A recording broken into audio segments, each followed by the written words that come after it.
Bonjour à tous et bienvenue dans cette nouvelle vidéo. Aujourd'hui, on va parler création. Alors, que je vous explique un petit peu l'origine de ce projet, eh bien, en fait, je suis depuis quelque temps la chaîne YouTube de Élise Francis, qui est donc propulsée par Mademoiselle. Et il y a une de ses vidéos où elle a réalisé une carte mantra avec une autre personne, j'avoue, je me souviens plus de son nom, désolée. Mais en tout cas, c'est vrai que j'avais trouvé ça très sympa, les petites cartes avec juste une petite phrase inspirante, un petit encouragement, une phrase qu'on aime bien, une phrase un peu mantra en fait, et j'avais bien aimé le principe. Le truc c'est que sur le moment, limite moi ça m'avait donné envie de faire une carte avec par exemple du collage, de la couleur, des tampons, des stickers, etc. Mais sans forcément savoir quoi mettre dessus.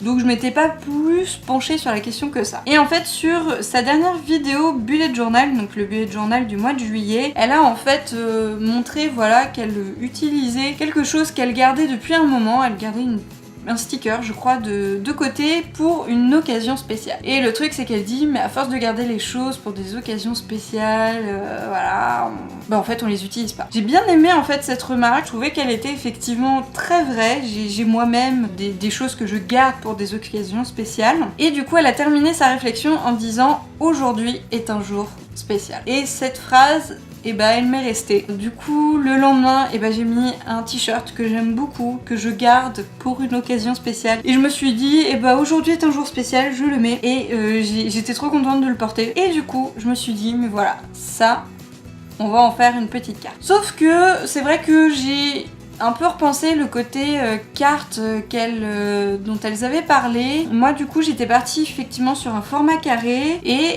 après coup, je me suis dit, mais oui, un format carré c'est bien, mais en fait, je vais faire une carte qui me servira de marque-page. Parce que sur le moment, je me suis dit, avoir une petite carte mantra c'est bien, mais qu'est-ce que je vais en faire? Dans l'idée de la faire, oui, mais après, quoi en faire? Et je me suis dit, mais en fait, en marque-page, ce sera nickel. Je pourrais l'emmener du coup dans un livre. Donc, on va faire ça. J'ai du coup sorti tout mon matériel.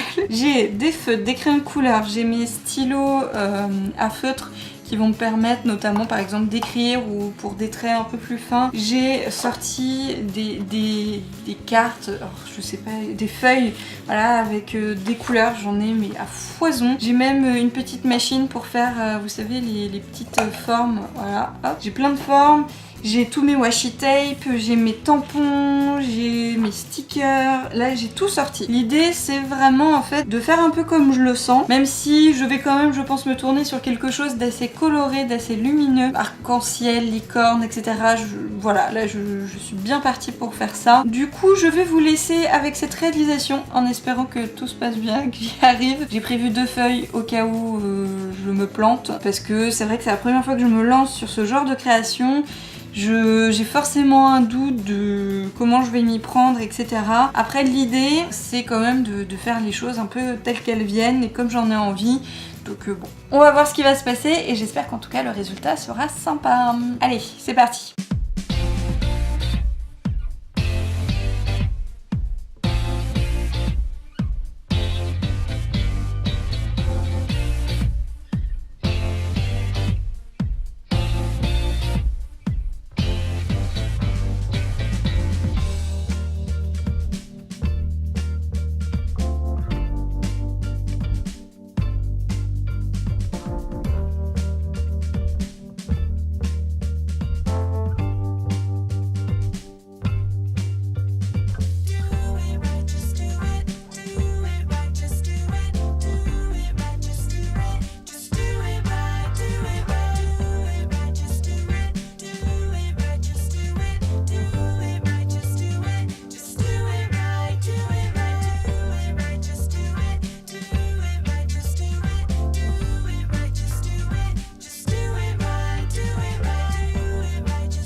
Et voilà, j'ai terminé ma carte mantra. Alors, il faut savoir une chose, c'est qu'elle est recto verso. Je vais vous montrer l'autre côté, que j'aime beaucoup moins. Tout simplement, hein, autant être honnête. En fait, pour ce côté-là, j'étais partie sur quelque chose auquel j'avais beaucoup, peut-être trop réfléchi. Donc déjà, dans le fond, j'ai utilisé les crayons de couleur qui en fait ne se voient pas du tout au final. Donc en fait, ça fait un fond un peu sale, sans vraiment de couleur. Donc ça, je suis assez déçue à ce niveau-là. Ensuite, je sais que je voulais utiliser un de mes washi tape holographiques. En soi, bon, ça va, c'est la partie sympa. Surtout à la caméra, là, je vois, ça rend assez cool. Au niveau de la typo, j'avais fait aussi assez simple. C'est vraiment une écriture, j'avais essayé. Je voulais un truc qui rende quand même assez joli. Le mot spécial, je le voulais dans une typo un peu spécifique, un peu spéciale justement, enfin voilà. Et j'avais rajouté la petite frise parce que j'avais moi fait des tests avant, j'avais bien aimé. Là du coup je l'ai testé en 3 couleurs et puis après j'ai rajouté aussi le fond qui est avec des arcs-en-ciel et des nuages. Et en fait en ayant fini cette partie là, je me suis dit qu'elle me correspondait pas tellement, mais que c'était pas pour autant que je voulais recommencer de zéro. Sauf que j'avais aussi envie de faire le dos et là, franchement, je suis super contente. C'était en fait quelque chose comme ça que je voulais. Donc dans un sens, j'ai envie de dire c'est bien. Voilà, la carte, elle est dans les deux sens et dans les deux sens, ça montre en fait la créativité. C'est-à-dire que du côté où ça me plaît pas, c'est que j'avais essayé de préparer, j'avais une idée un peu trop précise de ce que je voulais. Résultat, ça rend pas comme j'aime. Par contre là, j'ai laissé parler au fur et à mesure. J'ai pris le fond avec un effet un peu neige que je trouvais super mignon. J'ai commencé à partir avec un washi tape un peu coloré. Au début je m'étais dit je vais peut-être faire 2, puis en mettant un seul en haut je me dis non, un seul en fait c'est suffisant. Et en fait les choses se sont construites vraiment au fur et à mesure. Et du coup je suis super contente de ce côté là de la carte. Donc franchement je suis super contente d'avoir quand même sorti quelque chose qui me corresponde. Pour l'autre côté, tant pis, j'ai envie de dire, l'autre côté restera comme ça. Ou non, vous savez quoi, je vais faire un truc là. Je vais remplir là ce qu'il y a dedans, tant pis. Donc juste je fais des petites modifs et je reviens tout de suite. Me revoilà. Alors du coup je vous ai pas filmé les modifications que j'ai apportées sur la carte parce que en fait j'ai plus de place quasiment sur ma carte mémoire. Mais en tout cas là j'ai rajouté donc de ce côté là juste 2-3 stickers qui ont des petites paillettes. Je me suis dit que ça donnait un petit peu de volume et puis ils sont tout mignons, c'est des bonbons, je trouve ça trop chou. Et en fait de l'autre côté j'ai fait du coup un truc bien pétant. Donc j'ai rajouté du washi tape avec différents motifs holographique en dessous et là j'ai rajouté une très jolie licorne et un petit macaron une journée magique et autour de la licorne j'ai mis un peu de blanc, en fait c'est un stylo à craie pour la faire ressortir sur le fond. Voilà, donc du coup ça pète bien, ça brille bien, ça contraste aussi quand même bien avec l'autre côté qui est beaucoup plus pastel, que c'est mieux je trouve effectivement que d'avoir le texte là qui était en dessous qui me plaisait vraiment pas. Et puis encore une fois là j'ai fait un petit peu au fur et à mesure, j'ai regardé ce que j'avais, j'ai eu envie de mettre telle ou telle chose, voilà, j'ai fait vraiment à l'envie et je trouve que ça fonctionne quand même beaucoup mieux. Et je vais du coup la plastifier parce que avec tous les petits stickers etc j'ai peur que ça s'abîme assez vite, donc je vais la protéger. J'espère que ça va passer dans ma machine parce qu'elle est un petit peu épaisse. Mais en tout cas, je suis super contente. Voilà, du coup, c'est terminé pour cette petite création de carte mantra. N'hésitez pas à me dire ce que vous en avez pensé en commentaire. Est-ce que vous avez bien aimé? Est-ce que vous aussi, vous faites par exemple une carte mantra? Est-ce que vous en avez déjà? Vous, c'est quoi votre phrase si vous faisiez une carte mantra? Qu'est-ce que vous auriez envie de mettre? Un petit message que vous auriez envie d'avoir régulièrement avec vous? Un message qui vous fait plaisir, un message bonne humeur. Ah, et d'ailleurs si vous avez aimé cette création de carte mantra, dites-moi si vous avez envie que j'en fasse d'autres, parce que du coup c'est vrai que je commence à réfléchir à d'autres phrases qui pourraient être sympas sur une petite carte. Donc si ça vous tente, dites-moi ça en commentaire. N'hésitez pas aussi à mettre un petit pouce bleu, ça fait toujours plaisir si vous avez aimé la vidéo, bien évidemment. C'est donc la fin de cette création de carte mantra et il ne me reste plus qu'à vous dire à la prochaine pour une nouvelle vidéo. Salut à tous!